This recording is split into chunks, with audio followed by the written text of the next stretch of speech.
Thanks for choosing this free Anfield Index podcast. If you'd prefer to listen to this or any of our other shows without adverts, then now's the time to check out Anfield Index Pro. With AEye Pro, you can supercharge your entire listening experience. You'll not only get all of our podcasts without the ads, but you'll have them far faster with our Quick Publish feature available exclusively for subscribers. AEye Pro also puts you in the heart of our sound studio, with an option to listen to many of our shows live and interact with the podcasters in real time as the shows are recording. Upgrading couldn't be easier. AEye Pro is available on all popular podcast platforms, and we have our own apps for Apple and Android. Just head on over to AnfieldIndexPro.com and get started today. Hello and welcome to AEye Scouted on Anfield Index Pro. I'm Dave Hendrick, joined as always by Mr. Karl Matchett. How are you, sir? Better than some unnamed characters, not quite as good as yourself, ever. Well, I am chipper today, Karl, because Liverpool won a game of football last night, but we will wait one moment to talk about that. I want your opinion on something. Now, as you'll be aware, there is a thing on at the moment called the transfer window, and that is when players are allowed to move from one club to another. There are 3 players of interest who've come to the Premier League in recent weeks. One is João Felix, but it's only a loan, so there's no real point in talking about that. Matheus Cunha has joined Wolves. We've chatted about that. What I want to know is, what do you make of the signing by Wolverhampton Wanderers of Pablo Sarabia from Paris Saint-Germain for £4.4 million? Right, so this is one of those ones where it's annoying because it's quite good, even though it's also annoying because I don't really like the player. I'm not a Sarabia fan, I never have been really. I think there's certain things that he's very good at, as tends to be the case with most professional footballers or indeed professional people in their chosen field. They are usually good at something, that's kind of how they get there. But he's not my type of player. However, that said, I think for the level that Wolves are at, the level that he is at, and what they've paid for him, I think this is an immaculate deal for them. He's a goal-scoring wide player. They need goals. That's the first thing. He's not a very, very expensive addition. I'm not really sure what the wage situation is for Sarabia there, but it's another finger and another pie and another Jorge sort of involvement, let's say. Which is, works out well for them once in a while. It doesn't always play out exactly the way they hope, but I think this one's a pretty good deal for them. I think it's again another one of those second line players where we all know that they need just a big, massive number 9 to actually put the ball in the net, but I think he solves one or two issues for them as well and will contribute to the goal scoring where some of the others don't. Yeah, I think that's very fair. I did ask you largely because I know you're not a fan of the player, and I was curious to see how you thought he would do. I think for the price point, I'm not sure you're going to do much better. Like you said, I think he solves some of the problems at Wolves, not all of them. I think he'll be a good squad addition to that group. He should fit in quite well. He's the type of player that can fill gaps in a squad, and I think that's important. So, yeah, welcome to Wolves. Their third signing of the window. They obviously signed Mario Lemina, who had a not-so-good time at Southampton, but did well at Fulham and has done well at Nice since going there. They signed Matheus Cunha, and it looks like João Gomes will be next, though Lyon seem to have tried to hijack that deal, so we'll see how that one plays out. But fair play to Wolves, setting themselves up well to lose Matheus Nunes to us in the summer. Let's move on to the topic of Wolves. Liverpool played Wolves last night in the FA Cup third round replay. Jurgen made significant changes to the team, as was expected, and as would have happened regardless because it was the FA Cup. But, Karl, we saw a brand of football that looked more like, a brand of football last night, as opposed to whatever it was they served up against Brentford, Wolves the first time, Leicester and Brighton at the weekend. This looked like a team of people out playing football rather than just a group of lads out having a kickabout. Yes, it did. There was there were some things to take from this game, which is the first positive spin on it. We won, which is another. We sunk to such a level that last night was a big step forward. And I tell you what, last night wasn't very good. In quite a lot of respects, it wasn't very good. We played a brand of football, you're absolutely right. That in itself is progress. We also played a brand of football which was kind of what you'd expect from Wolves themselves, say, or any other team which are down sort of the lower reaches of the table, or not got a very strong side out, or that kind of thing. It was a notable group effort, and for that I'm very, very pleased. It was a pretty poor overall performance, and for that I am displeased, because that in itself is still better than what we've been serving up recently. Yeah, but I think if we're being honest, if it wasn't for Alisson, we would be down the league even further than we currently are. We'd be keeping Everton and West Ham company based on the other performances we've had this season, if not for that Brazilian goalkeeper. And it wasn't our first choice 11. You had Harvey Elliott starting on the wing, Fabio Carvalho starting on the other wing, and Cody Gakpo through the middle. None of that is ideal, though Elliott as a winger is more ideal than Elliott as a midfielder. In defence, you had James Milner at right back and Costa Tsimikas at left back. Neither of them are first choice. And then you had Joe Gomez, who has been largely poor this season, playing centre-back next to Ibu. And I thought, to his credit, I thought Joe was very good. I thought Ibu was very good. And I thought the midfield three played very well. And that, to me, that five-man group playing well and functioning as a unit and looking like they knew what they were meant to be doing, that, to me, was progress.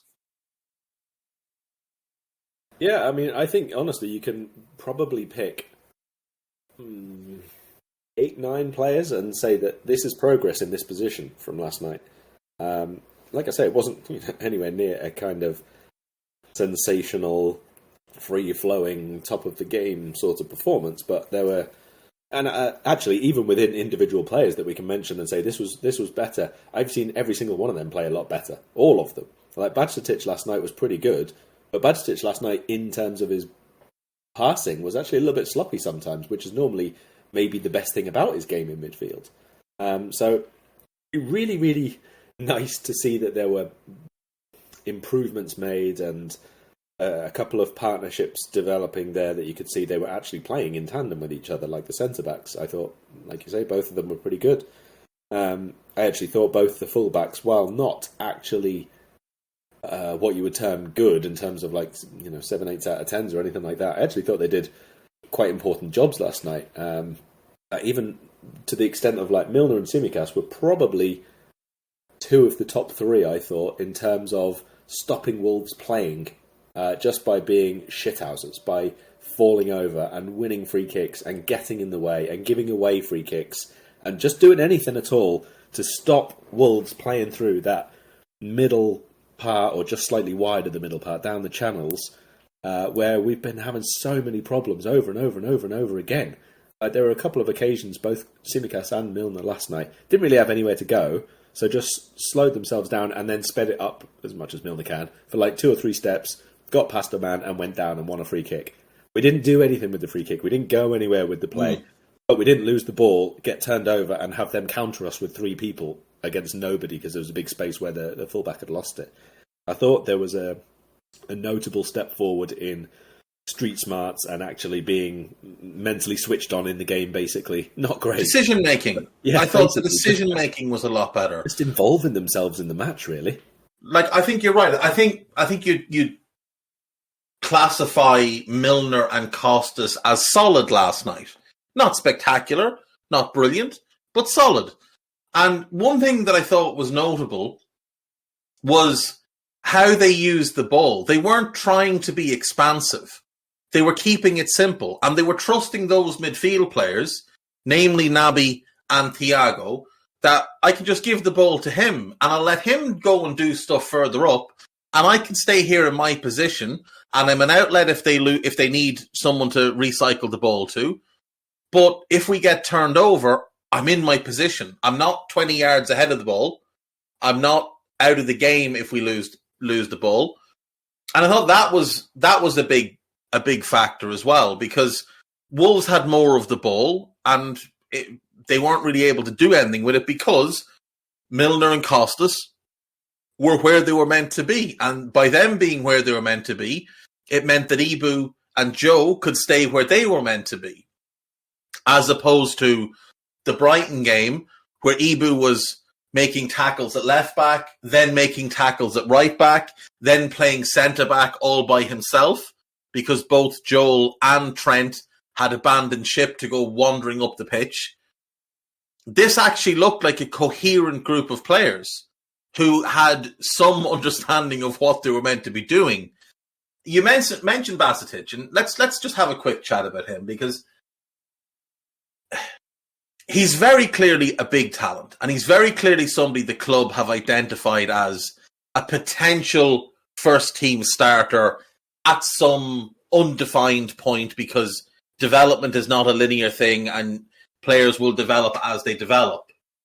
But I thought last night there was a calmness to how he played when he had the ball at his feet, where he was willing to turn under pressure and seek the right option rather than just getting rid of the ball and putting someone else under pressure, which is something our captain is the most guilty of. Giving the ball to a player under pressure because you're scared of losing the ball, or blindly hoofing a ball down the pitch because you're scared of losing the ball. This kid is 18 and he was Cruyff turning in the middle of the park just to slip a simple ball to Thiago because the path he'd initially taken was blocked off. He wasn't worried about losing the ball. He was confident in his abilities. And I thought him and Thiago seemed to have a decent symmetry between them. I thought Naby played particularly well, especially off the ball. I thought he was excellent.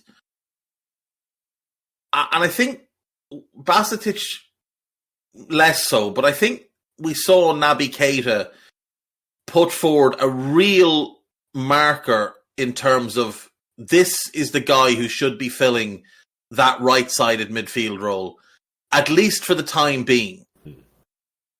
Yeah, I mean, I think Keita's performance was exactly that. It was the steadiest, most diligent sorts of performance you would have wanted, really. It wasn't like, again, we're not talking about insane levels of quality, and we're not talking about, can't be dropped for the rest of the season or anything like that. It was just so much more deliberate, really, on and off the ball that we've seen recently from whoever has been playing in that role. I can't honestly remember the last decent game we saw from that position. The question I would have there is that he's played the full 90, and I mean it's a long old time between games. It should be fine Tuesday to the weekend, but never really know about with Naby, do we, about how he reacts or how they see him in the coaching and the fitness staff. But that performance, that willingness to sit and not go drifting into positions which he didn't need to be in, the way he was filling inside the full-back in case they were trying to check back on a stronger foot in attacking areas, all of that kind of thing was something we haven't seen enough of. The one thing I would qualify that we didn't see from Keita, and that was more because Wolves didn't really do it too much, was the tracking of runners from deep, which, I'm getting sick and tired of talking about it, but it's something we've struggled for so long. It's something that some of the players in our squad just don't seem to do, or I'm not sure if they don't notice or they don't really want to, or they don't react to it, or what the case is. But Wolves didn't really do that too much until Núñez came on in the second half last night. So Keita wasn't really tested in that regard, but still steps forward in every other one, basically. Yeah, I think that's very fair.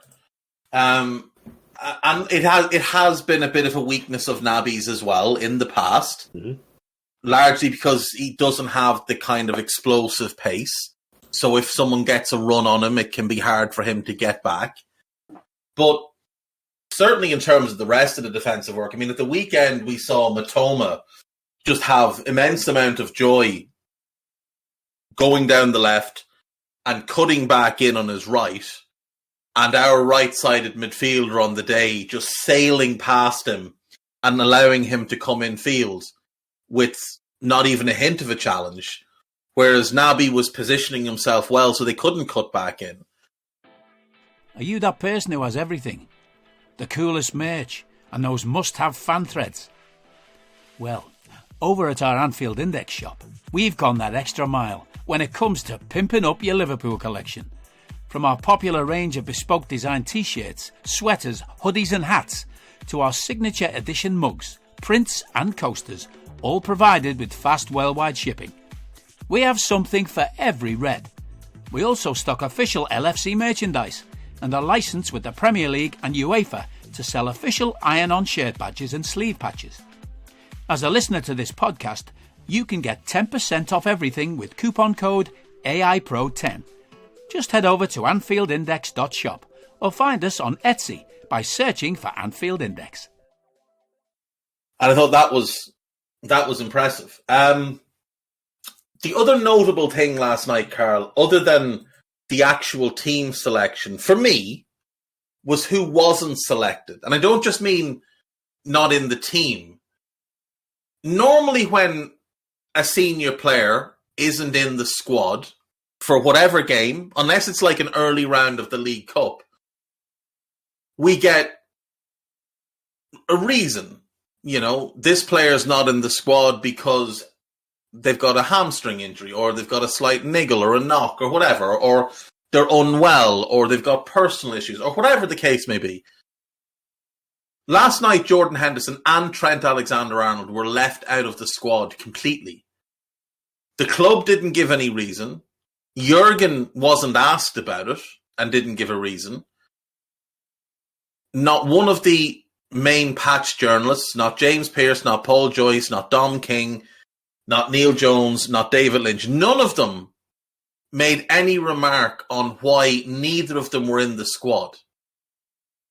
Now, Trent got run ragged by Mitoma. An absolute roasting. There's no other way to look at it. He got absolutely roasted. But you wouldn't necessarily fault Trent individually for any of the goals that were conceded. However, for their third goal, and I mentioned it on Raw, when Welbeck knocks the ball over Gomez's head, Mitoma is standing completely unmarked in our penalty box with nobody close to him. There's also another Wolves player in our box, unmarked. And Trent is still on the edge of our box with his hands on his hips watching all of this unfold. And I do wonder if the lack of effort, the lack of desire was something that the coaching staff picked up on afterwards, and maybe this was a punishment for that. Henderson's performance against Brighton was, you wouldn't see it in a pub league. 12 seconds in, he's hoofing the ball. He had 6 ridiculous hoofs within 38 minutes. He made one challenge in the first half. He allowed 7 different players to run around him without making a challenge. And the only challenge he made was when he kicked through the back of Moises Caicedo when the ball was already gone. Do you think they were just flat out dropped, or am I looking into this too much? It's a tricky one because we kind of had positions covered, I suppose, with the subs. And there were a few people like Jones, obviously being back to full fitness. You wouldn't really first teamer on the bench taking the minutes that he can get to work back, that kind of thing.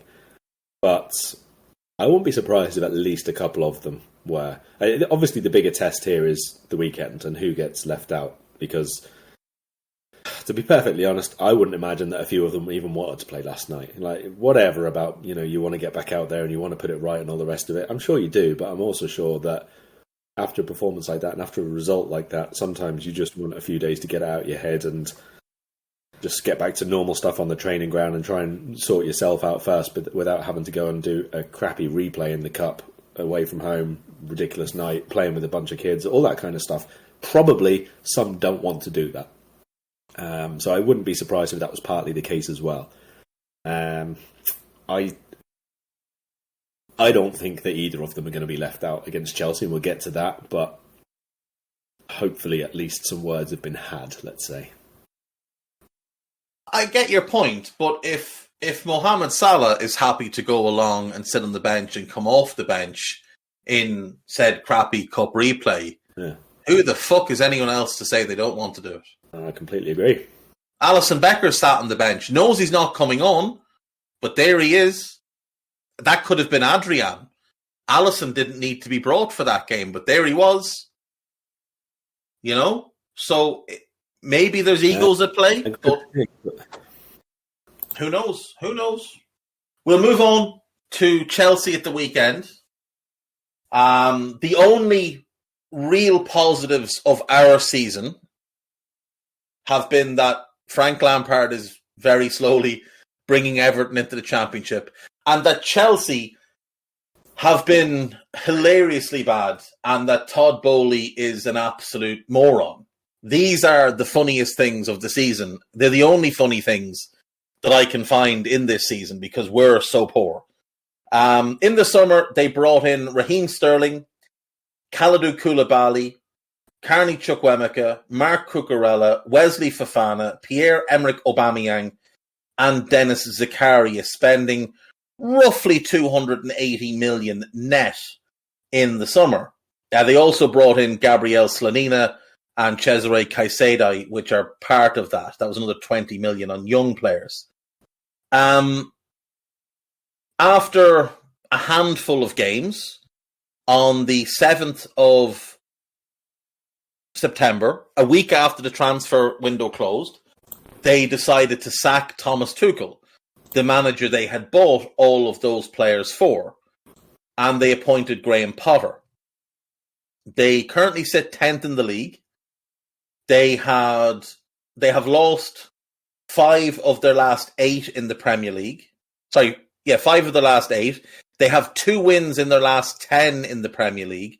One against Bournemouth, who everybody beats, and one against Crystal Palace, who are in dreadful form.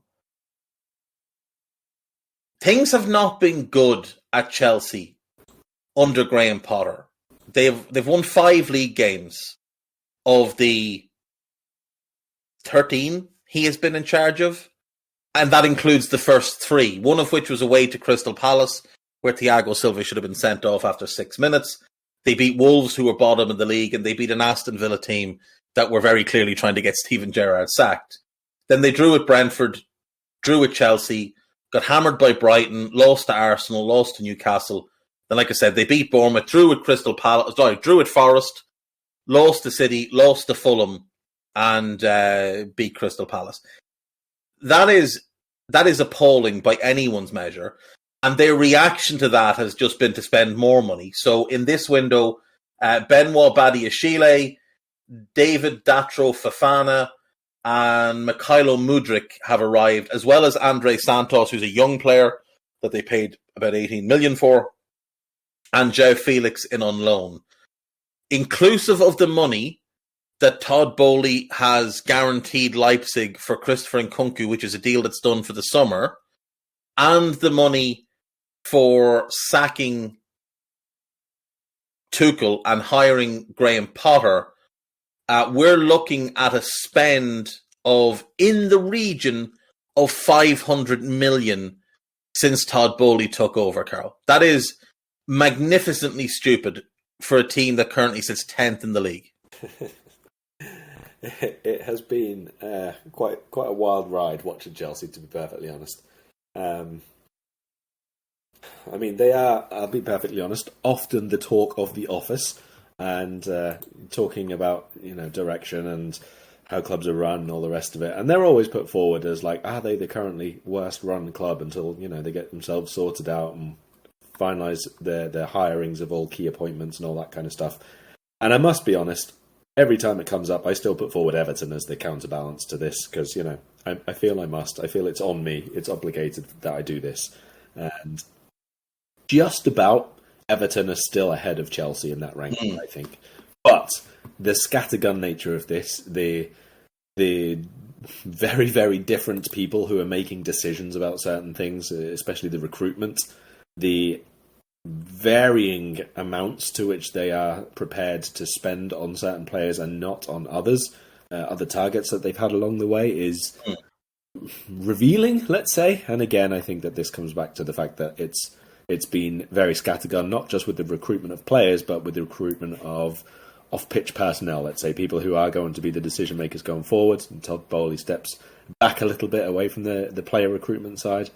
They have had injury issues as well. We got to point that out. There's more players missing and quite a lot of key ones for them than even Liverpool have. But even without that, it has been nothing short of appalling, to be honest, from Graham Potter. Like a decent start, but then quite quickly lost it. And I think he was not a fan favourite coming in. Not necessarily someone that they wanted out straight away or anything in the way that like Nathan Jones at Southampton is facing, but definitely not an overwhelming addition to the dugout, I would say. And most Chelsea supporters who I know are like acknowledging that this isn't going to be one of those occasions where he gets sacked like anytime soon, but pretty much against him. Yeah, so here's the thing, right? The summer was so clearly just a very rich idiot deciding he knew better than everybody and throwing money around, trying to make an impression, trying to announce himself on the scene. But as soon as the transfer window closed, if you had decided, now that you didn't just sack Thomas Tuchel on the basis that there was a couple of bad results. Like, they didn't just lose to Dinamo Zagreb and think, right, that's it, he's got to go, because now we've lost 3 games this season. That's not how that works.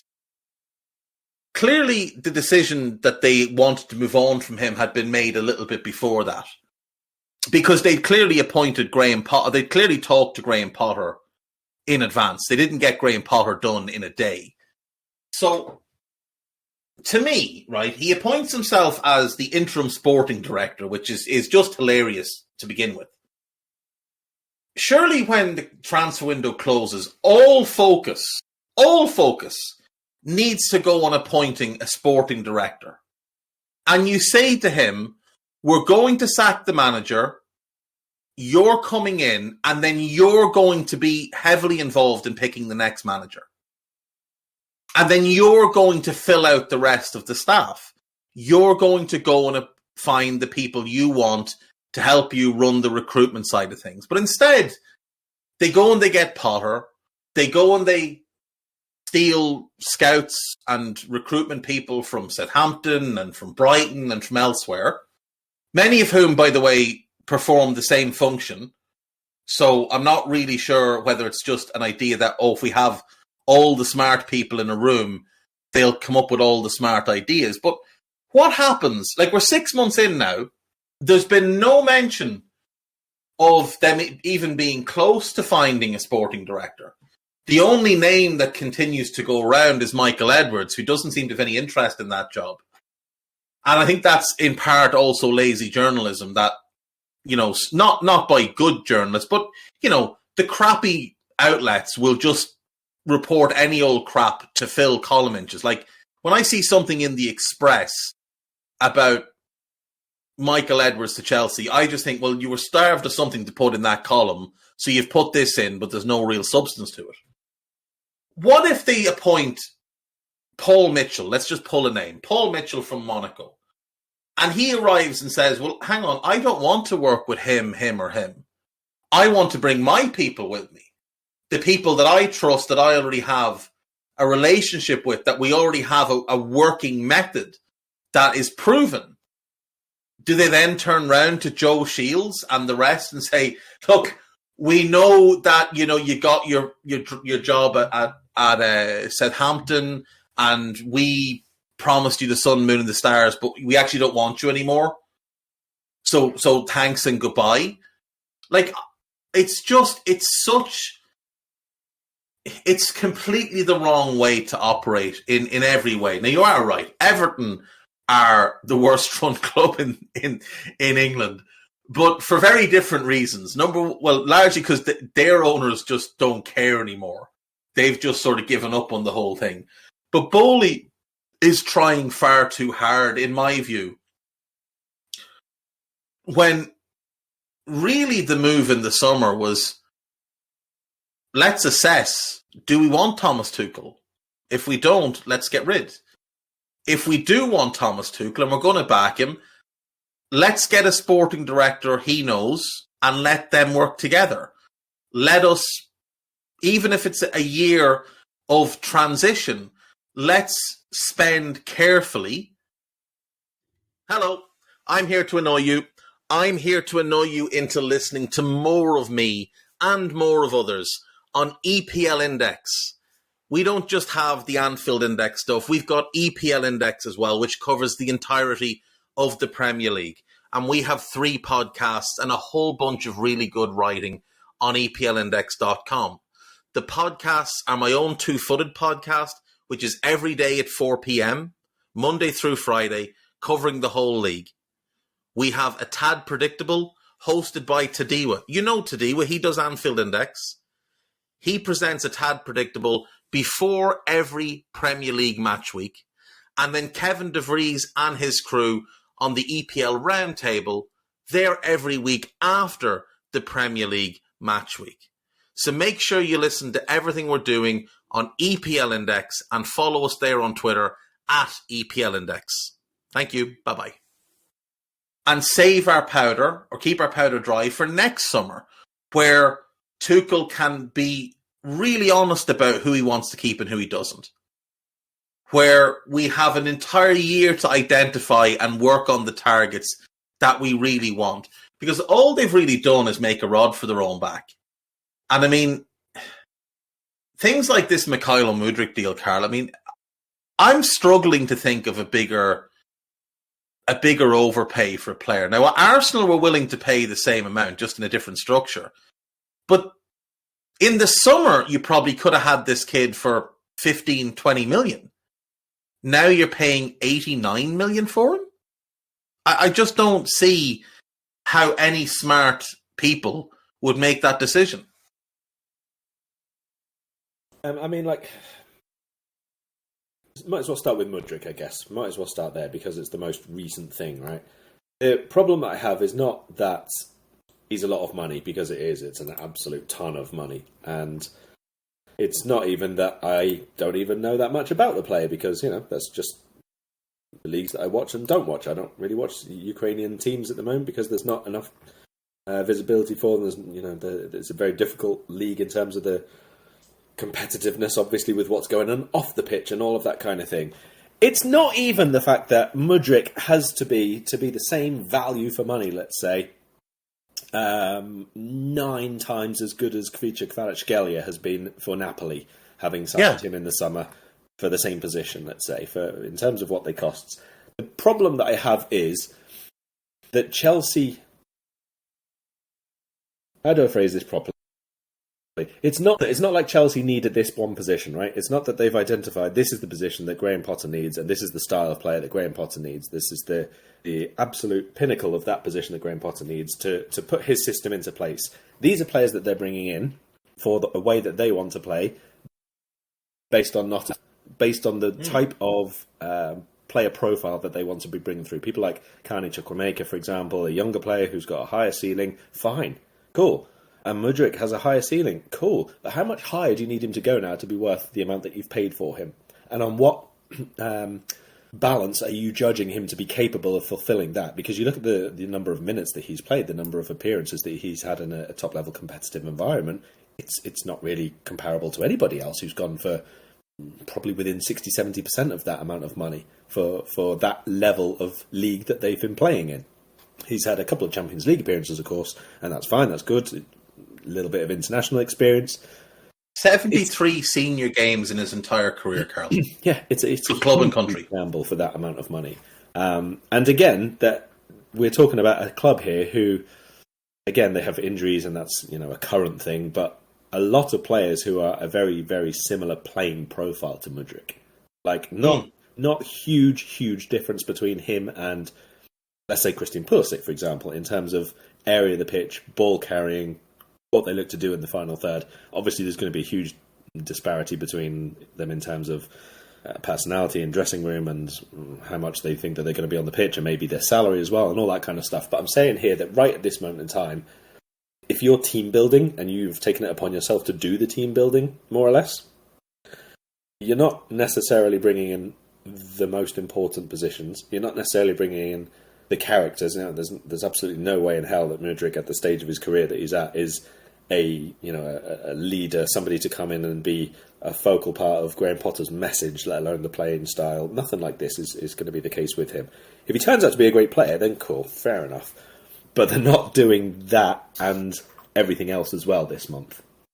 No, they're not. They've put a couple of building blocks in place. I wouldn't be surprised if, for example, Koulibaly disappears after the end of this season and maybe goes back to Italy or wherever. Because with Badiashile coming in, obviously Fofana, they've basically got themselves a structure now to rebuild the defence. And that's okay. That's a good start. Arguably, that's where you should start. But now they've also got four, maybe 5 attackers, depending on how you want to classify them, who have come in this year. And most of them are not even in or around the team at the moment. João Felix is a really, really short-term, really, really expensive addition. And he's actually going to cost, 15% or so of the Mudryk fee, but for 6 months, not 7.5 years. That's the thing. It's such a scattered approach to the team building process. There's not a fixed path that they're going on. There's a couple of quick fixes. There's a couple of short-term ones. There's a couple of gambles. There's a couple of really expensive outlays. And in amongst all this, we're talking about Todd Bowley, obviously. They brought in Christopher Vivell, who is, I think his term is, or his job title is technical director, I think, at the minute. And he obviously has quite a lot of influence, but he's not only going to be doing recruitment, and he's not the only person who is doing the recruitment. And whether they actually bring in an actual sporting director now, I'm not really sure, because every time they speak about it, it's always like in terms of a very collaborative approach, a groupthink approach. They want certain people to be continually involved. A transfer committee! Yeah, basically it is that. And they don't really want a Campos or Mitchell who, like you say, has an established way of working, and they have their own people who come in. I don't think they want one person who's just going to be doing that. I think that they only want to be bringing in people who are very, very aware that it's like a collaborative approach. Yeah, a flat hierarchy, basically, and it's going to be a group think which leads them to that. But again, then you question, well, which people are going to come in this group think and be okay with the decisions already taken? Or are they still then going to be below, in terms of how weighty their opinion is, the people who have already made these decisions on Mudryk and on Felix and on Badiashile or whoever else you want? Because there's a lot to sort out in this team. That's the thing. And like, Liverpool tried that and it didn't work until Michael Edwards got promoted above the rest. And then it started to work. Maybe Vival is the one who will get promoted above the rest. Maybe he will have the most sway. But, I mean, we'll have to wait and see. The thing with Mudryk that gets me here, right? So before this season, he had played, in his entire career, he had played 47 games at club level. And I remember in the summer, when Kavica went to Napoli, his name was brought up. Like, if teams that missed out on Kavica were looking for the winger, this is the guy to go and get. And everybody who'd seen a lot of him said, he's a talented player, but he's not nearly the same level of player as Kavica. But you'll get him for a little bit more because it's Shakhtar rather than coming out of Russia. But that's what the fee will be, and that's the type of player, like a lesser Kavica. He has one great half season in a league in which many of the best players left because of the war. A very much weakened Ukrainian Premier League. 12 games, by the way, 7 goals, as opposed to 2 goals in 47 before that. So there's that. What they've really done is they've bought him based on what he did in the Champions League, which is have 5 good games and score 3 good goals against teams who didn't know who he was, because they hadn't seen him before. And it was notable that the second time each team saw him, they dealt with him a lot better. But, however, let's move on from Mudryk. You mentioned João Felix. I actually think this might not be as silly a move as people think, because here's my thinking on this, and I could be wrong. I probably am, but I might be right. They have a deal agreed to bring in Nkunku in the summer. that apparently is something that Potter was very keen on, was to get Nkunku and wanted them to try and get him this window. And wants to build his attack around Christopher Nkunku and what his skill set brings. So if you can't have him now, but you want to build your team to that so that when he walks in, there's a couple of slight alterations, but everything is basically ready to go and he's the focal point of the attack. João Felix has a similar enough skill set that he could do a decent impression of Nkunku for 5-6 months, and you can maybe get the team functioning towards being ready to receive Nkunku in and be at a level to start next season where you can say, we've clearly worked towards something.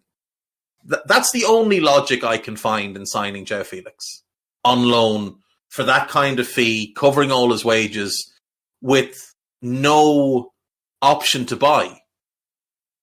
Chelsea fans seem to think they're going to get to keep him. I think you're going to be really disappointed. I don't think your club wants to keep him. I think they brought him in purely to be the test run for what Nkunku will bring them. Yeah, not the worst theory I've ever heard, to be fair. I mean, they didn't really use him in that way, I wouldn't think, in the part of match that he actually managed to play before a suspension hit.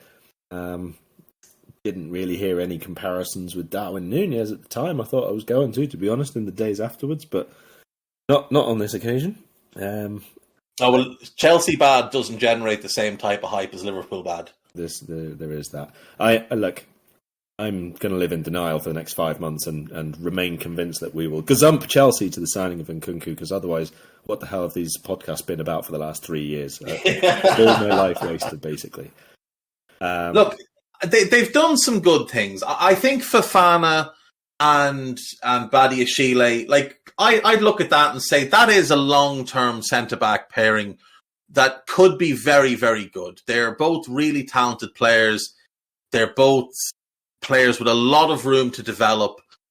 In the short term, they'll make mistakes, but long term, I think that's something that you can absolutely see being the foundation stone of a potential title winner, with Reece James on one side, and then either Chilwell or Cucurella, whose deal to them remains an absolute mystery to me. You had a £50 million left back. Why have you bought a £60 million left back? Whatever. That's fine. But you've spent 500 million now, and I'm looking at this team and I'm thinking, well, Kepa's your best goalkeeper. So that's problem A. I wouldn't trust any of your central midfielders other than Kovacic to A, stay fit, and B, be good for an entire season at this point in everybody's respective careers. And C, who is exactly going to score your goals? Where are they? Where's that aspect coming from? Because as brilliant as Nkunku is, if they're going to keep playing 4-2-3-1, which Potter seems to have settled on, well, surely Nkunku is the 10. Is Kai Havertz still the 9? Because if he is, fair enough. I think that's potentially something that will work with Nkunku behind Havertz, Mudryk on one wing, and whoever on the other wing. But where are the goals coming from? Because what you're telling me is you've basically got 4 players that'll get you between. Because if it's, maybe it's Sterling and maybe he finds his best form, but maybe it's not. Maybe it's Mason Mount. Maybe that's where they're going to use Mason Mount on the right wing, which is an awful waste, but whatever. What I'm seeing there is 4 players that'll get me between 8 and 15 goals a season in the league, but nobody that's going to get me 20. So I'm very confused by the fact that they've spent so much money and still, I would say, need at least 3 starters, maybe 4, and squad players, because you've got no depth behind Reece James. You'll need depth in midfield as well, because you've got to start clearing out some of what you have. You'll need depth at centre-back. You could bring back Levi Colwill and maybe he's the depth there, but, they spent all this money, and I still think they're as far away as they were when they started off, because they've kind of gone about and replaced the better players that were in the team and not the issues. Yeah, and I mean, above and beyond all of this, you say Potter's settled on 4-2-3-1, but he still played back three in one of the last two games, I think, and then went back three during the match in the other one as well.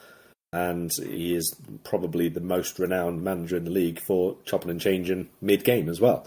And he likes his teams to be flexible. And the 4-2-3-1 in general as a structure, I think, is fine, even with those players, because you're going to get a huge amount of mobility from, let's say, Nkunku as your 10 or your 9, and Kai Havertz as your 10 or your 9, able to filter out to the right-hand side, and Mason Mount therefore able to come a little bit infield and all the rest of it. So as a quartet, pretty good. You're still going to get a lot of movement there from them, but it is much more about, I think, for Potter's plan, about the build-up play, about getting people involved in the final third. I mean, Chelsea, for 3 or 4 games in a row there, they barely created anything. They had very, very few chances, even in the games that they did score in. A bit like Liverpool last night, to be honest. We scored a bit of a worldie, but didn't really do anything else too much more in an attacking sense against Wolves. So it's there's a question there from Guy just come in. Do we think Graham Potter will want anything to do with Lukaku? I don't think he'll want anything to do with Lukaku, and I don't think Lukaku wants anything to do with Chelsea. No, neither do I. I think that's a failed experiment that I don't think Thomas Tuchel wanted anything to do with Lukaku either, to be truthful. I think that's just something that Roman did because Roman has, had his whims. You look at Chelsea this season in terms of just scoring goals and creating. They scored 1 away to Everton on the opening day. They created very little in the entire game. 2-2 with Spurs, lost 3-0 away to Leeds, beat Leicester 2-1, lost to Southampton 2-1, created very little in the game, 2-1 against West Ham. Then they sack Thomas Tuchel. So under Graham Potter, they get 2 goals in the first game, 3 in the second game, and 2 in the third game. There's 7 goals in 3 games under Graham Potter. Since then, they didn't score against Brentford. They scored 1 against United, 1 against Brighton, none against Arsenal, none against Newcastle, 2 against Bournemouth, 1 against Forest, none against City, 1 against Fulham, and 1 against Palace. So they've scored 7 goals in the last 10 games, having scored 7 goals in the first 3 games under Potter. The big thing I always griped with Potter at Brighton was the lack of goals. And I always just put it down to the fact that they didn't have a number 9. They had Danny Welbeck up front, who was there more for work rate and stuff like that. But he's come to a Chelsea team that didn't really have an out-and-out goal scorer, but never really seemed to struggle too badly for goals. And now they can't score any goals. And Brighton, with the group of players he left behind, are now scoring goals for absolute crack. There is absolutely not enough goals in the world for this Brighton team right now.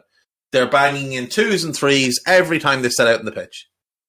So, for all his tactical advancements and his, the thought that he puts into things, I do just wonder if maybe he isn't capable of actually coaching a team that scores enough goals to be successful. I mean, it's possible. I wouldn't say it's that he's not capable. I think it's that an adjustment is needed in the mindset. We spoke about this when he joined, actually, that there's going to be a period where Graham Potter himself, as a coach, even just as his own way of thinking as a person, will need to understand and come to terms with the fact that you're at a different level of club now, and there is not just the demands that you do better in terms of wins, but actually an expectation that you will win every match. And if you don't, even if you think you've played well, you've missed the point here. Your team exists to win, and that will take a little bit of time for him to get used to. And part of that is probably that aspect of making sure that, first and foremost, his teams get to be a bit more ruthless, and it's all good being the style of play that you want and all the rest of it, but sometimes you are going to have to sacrifice one element of gameplay you want to make sure you've got the players in the box, or the commitment from deeper areas, or the delivery comes across in a bit better way for one particular player, or whatever it is, to make sure you score enough goals. There will always be great teams who don't score goals on stretches of matches and all the rest of it. You only have to look at Man City at the minute. They got the best goal scorer on the planet and they can't hit the target at the minute over the last couple of games. But it's a short-term thing. But for Potter, it's not short-term because we've seen it several seasons in a row. And a couple of seasons, we even said that maybe that's a little bit too much loyalty in terms of the people who he's already been working with at Brighton, and he wants to keep them unless he can get the absolute person that he wants for that number 9. I think you have to probably be a little bit more practical when you're at a bigger club, that you might not be able to be as absolutely perfect in your mind as you wanted it to be, but you've got to find a way to get the result. Now, he's going to get a bit of a grace period this year, obviously, but into next season, if it's still not really happening for him perfectly in terms of the results, I'd be a bit concerned for him by, let's say, October or whatever. And it's probably not even just the forwards, to be honest, but let's say the fullbacks, the build-up play. Obviously, he's got Cucurella out the side at the moment, whereas he was his first choice at Brighton, and he used him in quite a lot of different and varying and creative ways. But at the minute, he's not found a way for him to get into the team, which is an odd thing. But these are just the little difficulties that he's got to overcome. Well, he definitely needs to stop playing Cucurella as a centre-back, because while that might be fine at a Brighton, it's not going to be fine for a club like Chelsea, where the standards are just so much higher. There was a question asked there that Östersund score goals under Potter, and I'm just looking. And in his time there, where they were in the top 2 divisions, in Sweden, which is about 5 years, they have a positive goal scoring record twice, both about plus 12. They scored around 50 goals both seasons. But in the other 3, they were like 0 or negative, so which is very similar to his time at Brighton. I just wonder if there's a little flaw. I wonder if he has a bit of the Nagelsmann about him, where he overthinks things a little bit too much and jumps too quickly from one shape to another, and there's something that gets lost, rather than just focusing in on, one shape and maybe different ways to play within that shape. Who knows? But I said at the time, I thought it was too big a job for him. I said at the time it was the wrong move. I said he should have waited, because I thought Spurs would come up at some point, probably in the summer. I think Conte will go after this season. I'd be stunned if he's there next year. Based on his recent comments, I might be stunned if he's there by the summer. And Potter would have been first choice for that job. And I think Spurs is a less pressurized job than Chelsea is, and has a better culture of giving managers an opportunity than Chelsea, where managers don't get an opportunity. If you don't perform, you're gone. And I know it's a new owner, but that culture clearly still exists based on what happened to Tuchel. That's a very nice way of saying that failure is rewarded at Tottenham. Yeah, and failure is rewarded at Tottenham, and success is often punished at Chelsea. I mean, that's just how those clubs go. We should talk about the game of football then that's going to take place this weekend. You mentioned Chelsea's injury issues, and there is a significant list of players out. N'Golo Kante, Raheem Sterling, Dennis Zakaria, Reece James, Wesley Fofana, Ben Chilwell, Armando Broja, Christian Pulisic, and Eduard Mendy, all injured. And that's 9 injuries, and João Felix suspended, having been sent off against Fulham. For us, no Diaz, no Jota, no Virgil, no Artur, no Bobby, because whatever's going on with his injury. Costas should be fine, and Darwin should be back. So we're likely to be without 5 players, but 3 of them probably wouldn't be starters. The 2 starters were missing, Diaz and Virgil, whereas with them, I mean, I think it's fair to say Kepa is first choice now, but Mendy was at least an option for them. Pulisic probably a starter. Chilwell is a starter. Fofana is a starter. James is a starter. Sterling is a starter. And I think Kante would be a starter, and probably João Felix as well. So they're missing a lot of what would probably be their preferred team for this game, which should play into our hands, but other stuff has played into our hands this year and we've let it slip through. I'm expecting to see a team from them similar enough to what they had against Crystal Palace, because I'm not sure they've really got many alternatives. So against Palace, Kepa started in goal.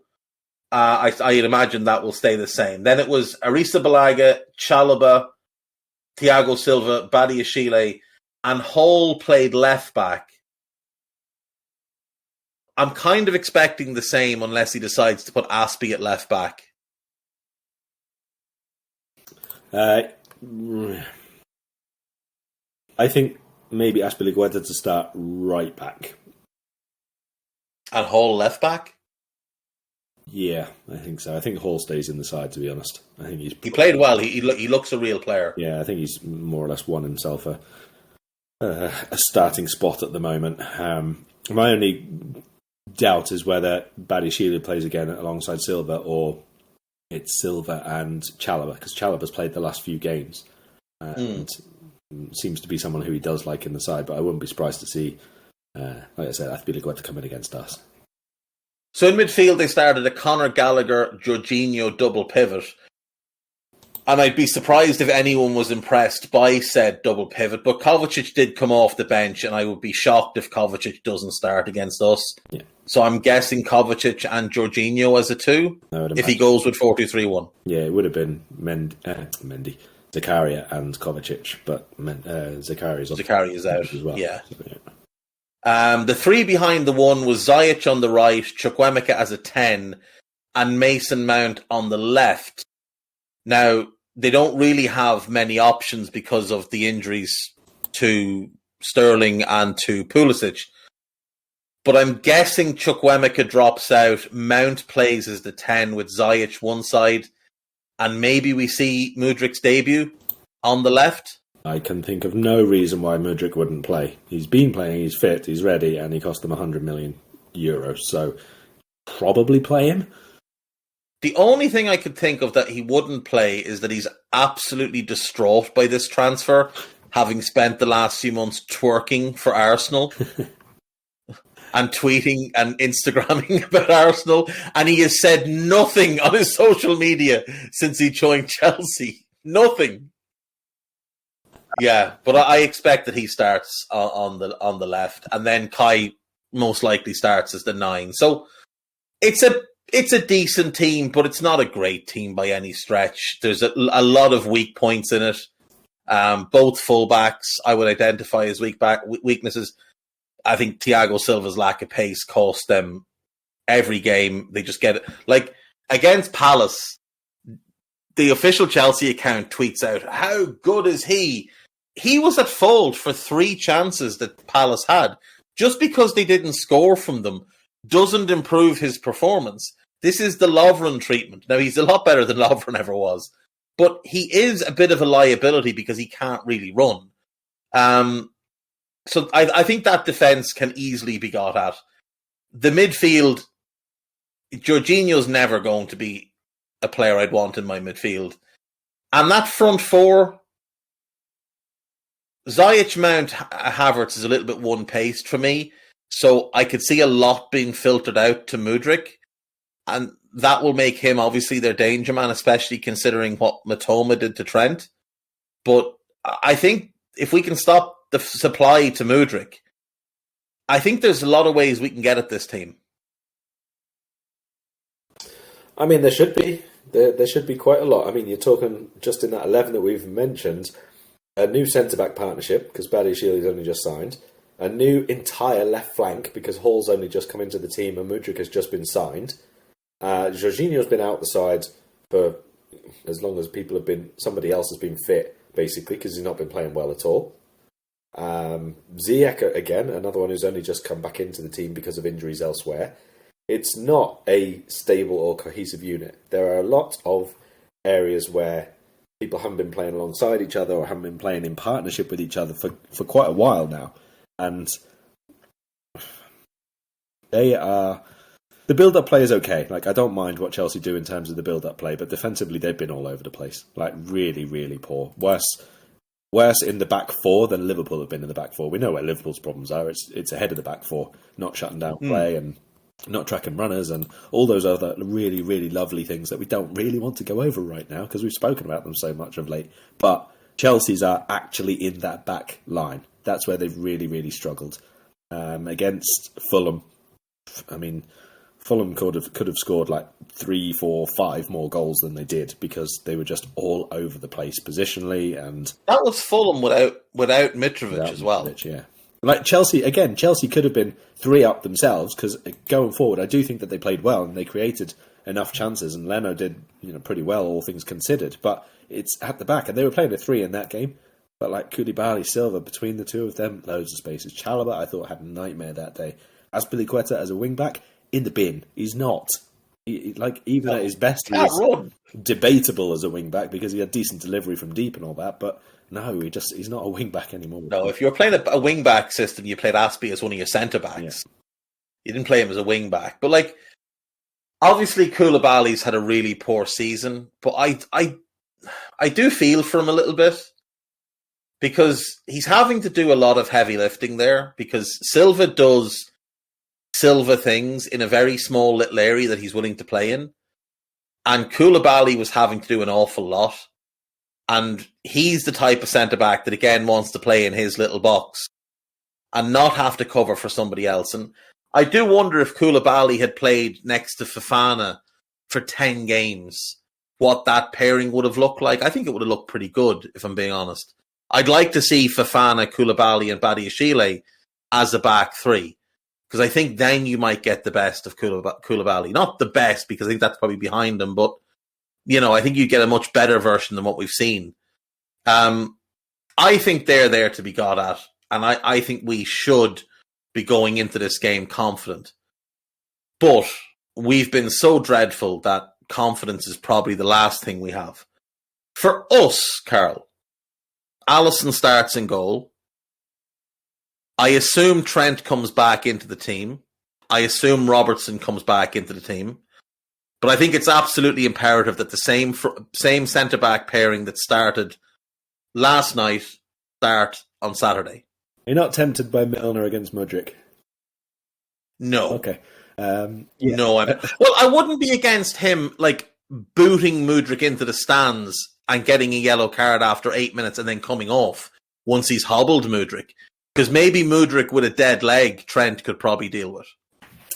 Well, I think Trent has been, in the one-on-ones, defensively quite strong over the last 3-4 games. And the problem is not so much the one-on-one direct duels, but where he has to turn and realise where the people are and run back and get into those positions. Like the one you mentioned for the third goal, for example. It's movement off the ball rather than when he's actually trying to defend the person in possession. I think in those he's done pretty well recently.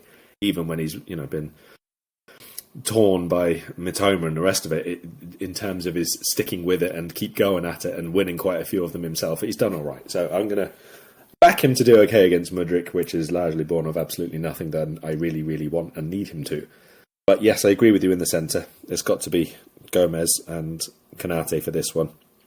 It had to be Gomez and Konate for the last one, to be perfectly honest with you. And Matip's form. It should have been Gomez and Konate for the last couple. Yeah, I think Matip's form is very nearly as problematic as Henderson's recently. It's been something that's cost us quite a lot of times. He's way, way, way below his best at the minute, so has to come out the team. He would be very high on my list of people to move out in the summer, Karl. Yes, he was on mine. At his age, with the contract, with the injuries, I would be looking to get a fee for him and use that towards funding his own replacement. I think that's one of the things we're going to have to do this summer. We'll talk about that in a future pod. But in midfield, Thiago starts. There's no debate about that. I mean, he just starts. But the other two positions, I suppose, are open to discussion. Now, I don't believe the right-sided midfield role should be open to discussion. I think Naby Keita is, by a considerable distance, the best option we have there. But like you mentioned, he did play 90 minutes against Wolves, whereas the other two were brought off. So I do wonder if Naby will start. Harvey obviously scored a goal and looked more comfortable playing as a winger because, well, that's what happens when you play players in their actual position. I don't need a VPN. I've got nothing to hide. This is what I used to tell myself before I hooked up with LibertyShield.com. Not only is my home internet now fully encrypted, but I can now access all the websites I want, whenever I want, and do so from absolutely anywhere. As a Liverpool fan, I love to know I can now watch every match, regardless of whether it's on UK TV or not. My Liberty Shield VPN makes sure nothing is blocked and guarantees me super fast streaming speed throughout that match. You can get connected right now with their software package, which includes a 48-hour no-obligation free trial and instant access to their apps for Apple, Android, Fire TV, PC, Mac, and Android TV. Or go a step further like I have and get one of their pre-configured VPN routers. These small but powerful devices allow you to easily connect every device in your home to VPN, making it the perfect solution for smart TVs, mag boxes, and games consoles. Visit LibertyShield.com today and use coupon code AIVPN25 to get 25% off at checkout. But I don't want to see Harvey in midfield. I think if it's not Naby, I think the only actually acceptable thing is that Bajcetic plays the right side at 8 and plays it kind of conservative, deep, and gives Trent a helping hand. I think that's the only acceptable move if it's not Naby, because Jordan Henderson does not deserve to play for Liverpool based on not just recent form, but he has been appalling, Karl. Appalling for 18 months. And he was poor the season before that. But his form this season has such a negative impact on the players around him. Think of the players that we have talked about who have had really bad seasons, right? Outside of him. Trent, Matip, Fabinho. What's the one thing that connects the three of them? Jordan Henderson. Fabinho plays next to him, Matip plays behind him, and so does Trent. And both Trent and Matip are being left exposed over and over and over again, as is Fabinho, because he does not do his share defensively. Doesn't do a tap defensively. He is hopeless. Saturday was an embarrassment watching him just get run around by players. Adam Lallana ran around him. Adam Lallana looked like Zidane up against Henderson. And on the ball, he is hopeless. Absolutely beyond hopeless. There is no circumstance under which Jordan Henderson should be on the pitch for Liverpool. None. There is no footballing reason. Not one. Not because he's captain, because he hasn't shown any leadership this season, and not because of his ability on or off the ball. There's no reason for him to be in the team. Naby's option 1, Bajcetic's option 2. I'd rather Harvey there because at least he puts in a bit of effort. He should be the 4th, maybe the 5th option on the right of midfield right now because Curtis is back. And I'd be tempted to say the 6th option or the 7th option because both Ox and Milner at least give a shit. Right, well, I'm taking option 2, Fabinho and Bajcetic as the centre and right-sided, because then it allows us to try and do what we tried to do against Brighton, actually, in that not we play as a double pivot and a 1 ahead with Thiago ahead, but allowing Thiago to still break forward a little bit more and have Bajcetic sit in, basically tilting what we usually do with the right-sided one pushing on, and allow Thiago to do that, and Bajcetic just sit alongside Fabinho a little bit more, protect against the counters, because, like you said, we expect them to come down that side, down the Mudryk flank as the outball, so have Bajcetic as a extra protective element there. He's a defensive midfielder for us. He was a centre-back. He's got good mobility. He's a decent challenger of the ball, and he uses possession quite well usually. So I think that would be a more than acceptable balance, let's say, between someone who's playing okay and a tactical nod to what we'll actually need in this game. Yeah, I'm fine with that. I'm absolutely fine with the Basetic, Fabinho, Thiago midfield. I'm fine with Thiago being on the right and Basetic being on the left either if they want to just keep the normal structure. But that's it. Those three and Naby, you've got four midfielders that it's acceptable to start, and anything else, I'm sorry, but you might need to start considering an intervention here with Jurgen, where his friends and family sit him down and say, "Look, we understand you've had to watch him play for years, and it's taking years off your life watching him endlessly hoof the ball, but you can stop it at any fucking time." In attack, Mo obviously comes back in on the right, but there is decisions to be made, Karl Matchett, in the number 9 and left wing positions. Yeah. My suggestion would be to play Cody Gakpo as the central one and Darwin Núñez on the left. Particularly because you mentioned the possibility of Azpilicueta, and I would really like to see Darwin's pace against an Azpilicueta and Thiago Silva right side of their defence. I think that could be something that's quite amusing to me. I also want Dave v Darwin, and let's see how that goes. But I have actually tweaked it slightly, and I've got Harvey on the right, and I have Mo through the middle. Yeah, I can see the logic. I think if you play that, it allows Harvey to drop back in and become a fourth midfielder if need be, and you can keep your two up front. And more than that, to be honest, I want somebody who performed quite well, or a couple of somebodies who performed quite well in that cup game and in a win to be rewarded by staying in the team. And now Gomez is obviously one of those because he helped us keep a clean sheet. You're not going to keep Kelleher in, that's fair enough. Everybody understands that. But I think Gomez was better and deserves to start. And I think Harvey won it with a good moment, and he had good work rate and good energy, and he tracked back and all those kinds of things. And do you know what he did, Karl? Do you know what he did? He had a fucking set of balls on him, and he took a shot from distance, which just doesn't seem to be normal. Now, he might get punished for that. We might not see him for 4 or 5 games because he had the temerity to shoot from outside the box. But to see a young lad like that just think, fuck it, I'm going to have a go from here. I'm going to back myself here. Yeah, I'm fine with Harvey starting on the right of the front three, with Mo through the middle and Darwin on the left. I'm absolutely fine with that. And if it doesn't work immediately or, partway through the game, obviously there's scope to change that and attack a different way by putting Mo back to his normal spot. Harvey left, look for him to... Harvey left, Darwin through the middle. Yeah, and Darwin is obviously a bit more targety for crosses then. Yeah, absolutely. I can get on board with that.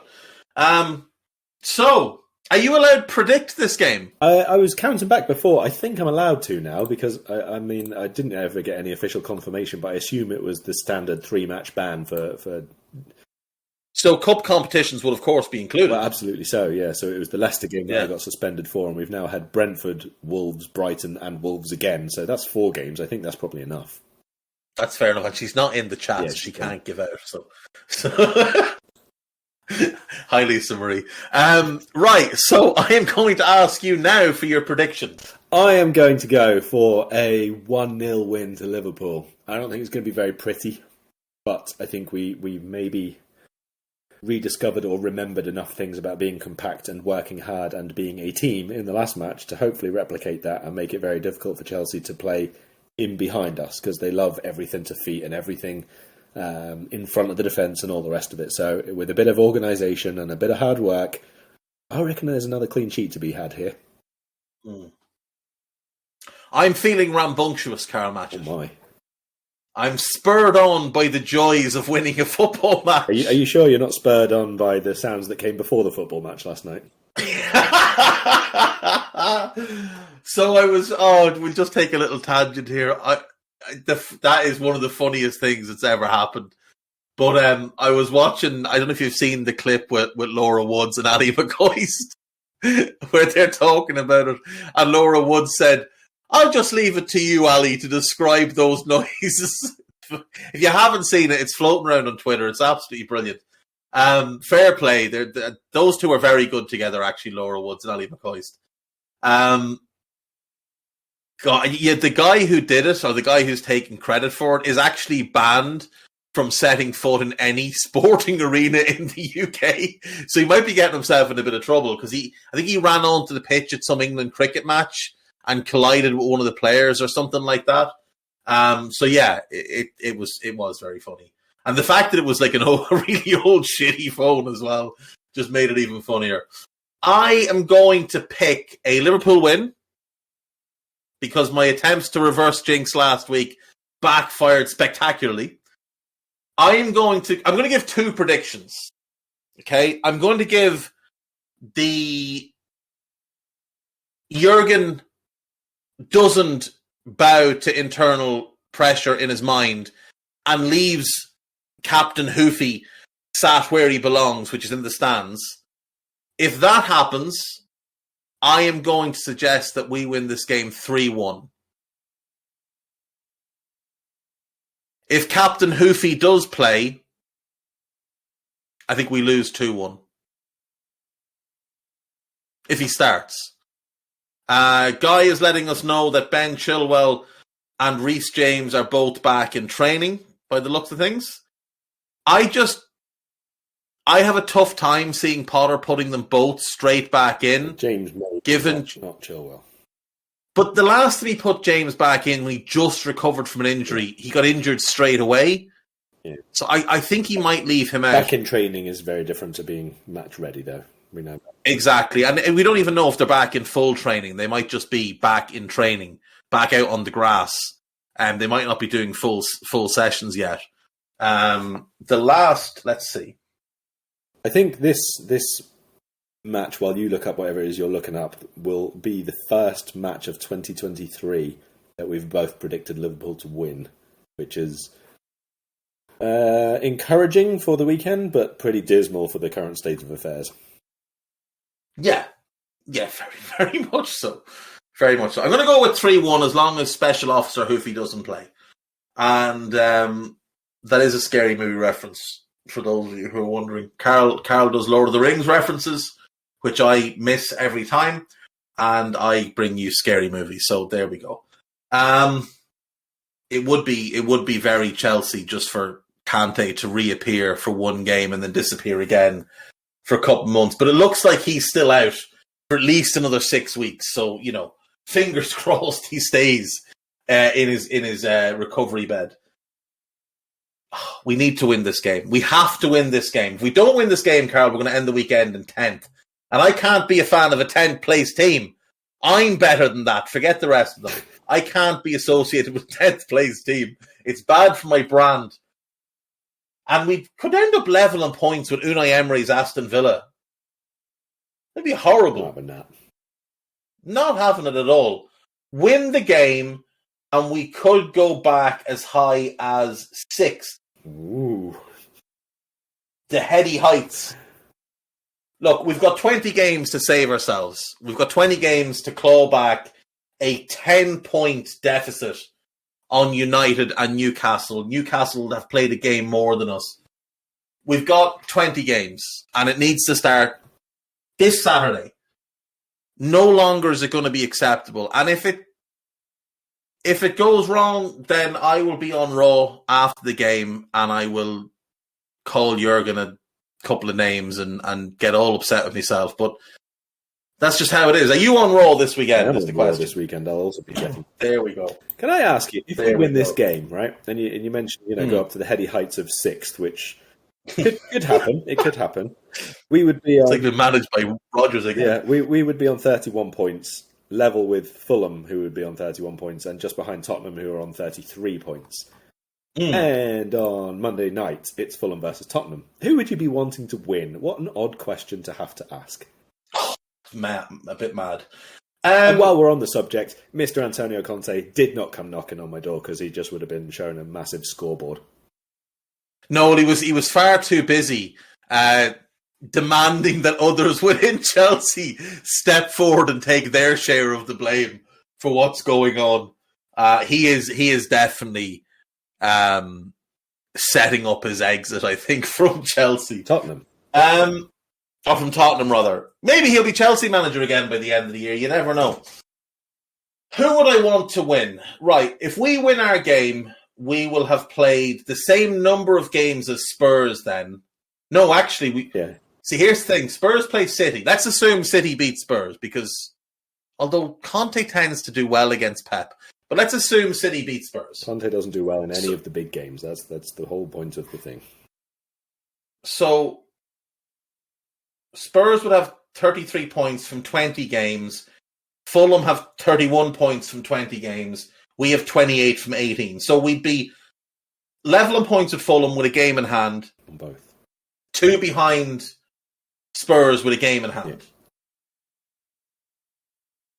I think you'd want Fulham to win. On the assumption that they drop off as the season goes on. Yeah, because I don't think it's sustainable as the season goes on, obviously, but they have. But I mean, still a long way to go there for that. And it still feels like Mitrovic.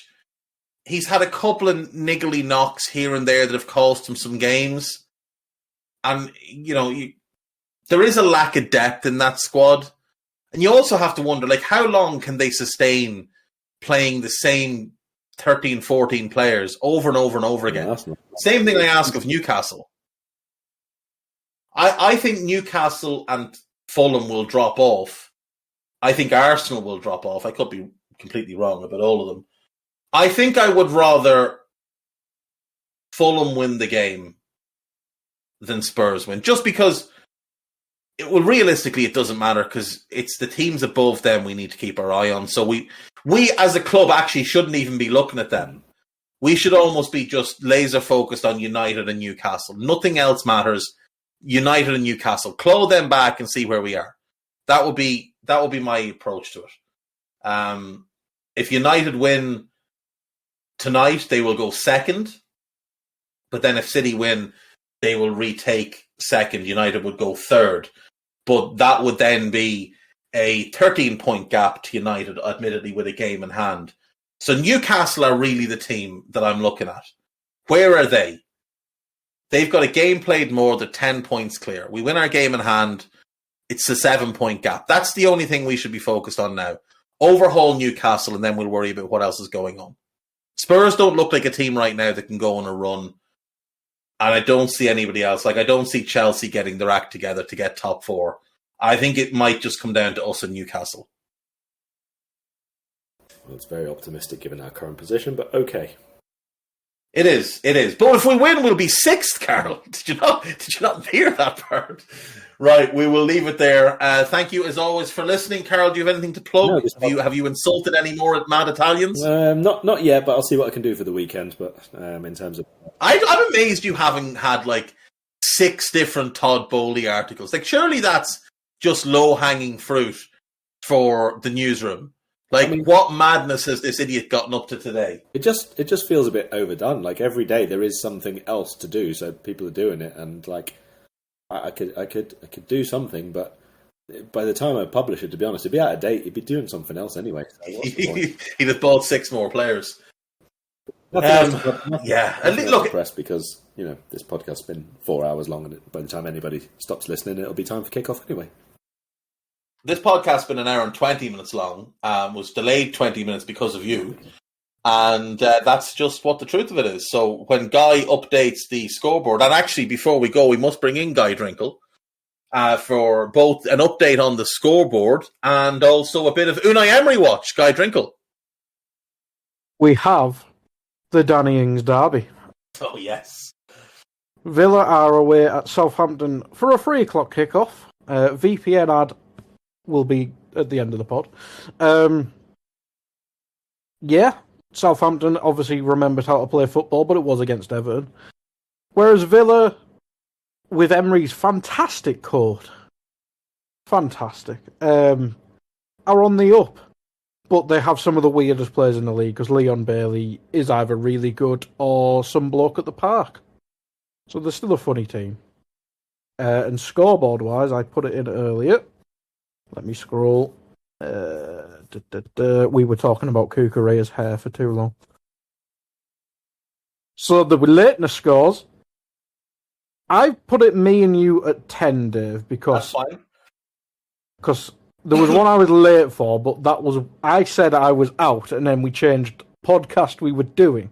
Because it was meant to be 2-footed, and then I got fucked about. But Karl's on 75. Outrageous. And that we've been nice to you because you were nearly an hour late one day. We didn't add it on. Yeah, that is beautiful. And Karl, last thing, you're a man who likes order in your life, and you like to know what's going on. How chaotic is your brain right now, given the fact that Unai Emery has led Aston Villa to back-to-back wins away from home in the Premier League over good teams in Brighton and Spurs? Avoid the league, that's all I can say. The season makes no sense. It's a season with an interruption due to a World Cup in the middle of it. It doesn't make any sense. Nothing's going to plan. Leeds are going to win the league. Let's go home. Be happy to see Jesse Marsh get his hands on it. He'd have to be happy. Right, see you next time. Bye-bye. We hope you enjoyed listening to this Anfield Index show. Please be sure to subscribe to our channel so future podcasts find their way to your device automatically. There's nothing quite like fan engagement, and we'd love to know what you think of anything discussed on this show. The best way to get in touch is over on our free Discord community, where both podcasters and listeners debate the hottest LFC topics 24/7. Sign up free now at AnfieldIndex.com/Discord. You won't regret it. You can also follow us on Twitter at Anfield Index and find us on Facebook by searching for Anfield Index. Oh, and before you go, we'd love it if you could leave us a 5-star review on your favourite podcast app. It only takes a couple of seconds, and it means the world to the people who create these free shows.